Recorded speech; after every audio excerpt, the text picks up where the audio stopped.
अक्सर ऐसा होता है कि नीच लोग अपने बुरे इरादों में सफल हो जाते हैं और ठीक लोगों के अच्छे इरादे असफल हो जाते हैं। पर इस कहानी में ऐसा नहीं होता। एक बार की बात है कि एक राजा था जो बहुत ही दयालु और न्याय करने वाला था। उसकी हमेशा यही इच्छा रहती थी कि उसकी जनता खूब फले फूले और खुशहाल रहे। एक दिन अचानक उसको पता चला कि उसके राज्य की जनता दिन पर दिन कम होती जा रही है, पर यह उसको पता नहीं था कि इसका हिसाब कैसे रखा जाए। वह यह भी जानना चाहता था कि इसकी वजह क्या थी। उसके राज्य के नियम और कानून सब बहुत ही अच्छे थे, कर भी बहुत कम था। इसके साथ ही राज्य में पैदावार भी बहुत अच्छी होती थी। फिर उसके राज्य के लोग राज्य छोड़कर क्यों भाग रहे थे? इस बात का पता लगाने के लिए एक दिन राजा ने एक फकीर का वेश बनाया और अपने देश में घूमने लगा।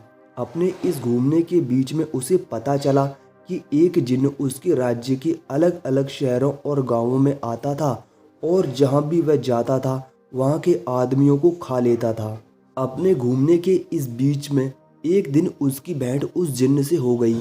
वह उसको पहचान तो नहीं सका क्योंकि वह एक साधारण आदमी जैसा दिखता था। हुआ कुछ यूं कि एक बार घूमते घूमते राजा एक बंजर जमीन के टुकड़े के पास पहुंचा जो शहर से कुछ दूरी पर था। वहां उसने एक आदमी को घुटनों के बल बैठा हुआ देखा। उस आदमी की आंखें बंद थीं, उसके कान उसकी उंगलियों से बंद थे। वह अपना सिर जमीन पर दे देकर मार रहा था। राजा ने यह सब जब देखा तो उसे बेहद अजीब लगा। राजा उसके पास गया और उससे पूछा, अरे यह तुम क्या कर रहे हो? क्या तुम पागल हो गए हो? वह बोला, नहीं नहीं, मैं पागल नहीं हुआ हूँ, बस थोड़ा सा ध्यान कर रहा था। मैं अपनी आंखें बंद रखता हूँ ताकि मैं ऐसा कुछ ना देख सकूँ जो मेरी आंखों को नहीं देखना चाहिए। मैं अपने कान भी बंद रखता हूँ ताकि मैं ऐसा कुछ ना सुन सकूँ जो मुझे नहीं सुनना चाहिए।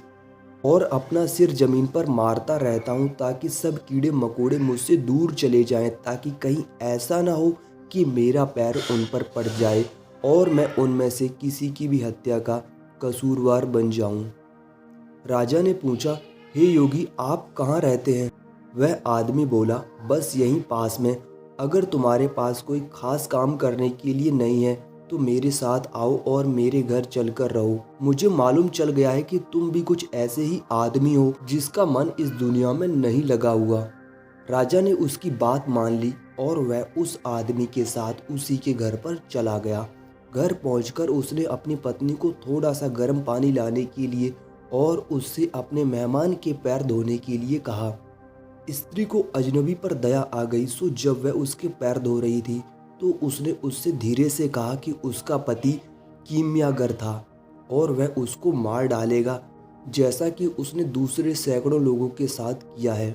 उसने उससे 3 कुलचे लेकर वहां से भाग जाने के लिए कहा।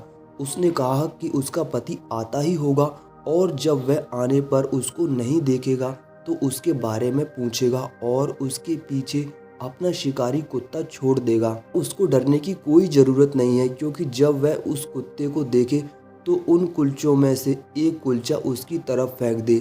वह कुत्ता उस कुलचे को खाकर वापस लौट जाएगा। कीमियागर उसके बाद उसके पीछे एक और कुत्ता भेजेगा, उसके साथ भी वह ऐसा ही करे। उसके लिए दूसरा कुलचा फेंक दे तो वह कुत्ता भी उस कुलचे को खाकर वापस लौट जाएगा। इसके बाद वह तीसरा कुत्ता उसके पीछे भेजेगा, उसके लिए वह तीसरा कुलचा फेंक दे, तब वह शहर पहुंच जाएगा और वहां कुत्ता उसका कुछ नहीं बिगाड़ पाएगा। यह कहकर उसने राजा को 3 कुलचे दिए और उसे तुरंत भाग जाने के लिए कहा। राजा ने उससे वे 3 कुलचे लिए और वहां से जितनी जल्दी हो सकता था भाग गया। जल्दी ही उसने देखा कि एक कुत्ता उसके पीछे दौड़ रहा है। उसने तुरंत ही एक कुलचा अपने पीछे फेंक दिया। वह कुत्ता कुलचा खाने में लग गया और राजा आगे भाग लिया। इसी प्रकार दूसरे और तीसरे कुत्ते के साथ भी हुआ। वे तीनों कुत्ते इतने भयानक और खूंखार थे कि अगर राजा ने उनको कुलचा न फेंका होता तो वे उसी वक्त राजा को खा जाते। शहर पहुंचकर वह अपने महल गया और अपने शाही कपड़े पहन लिए।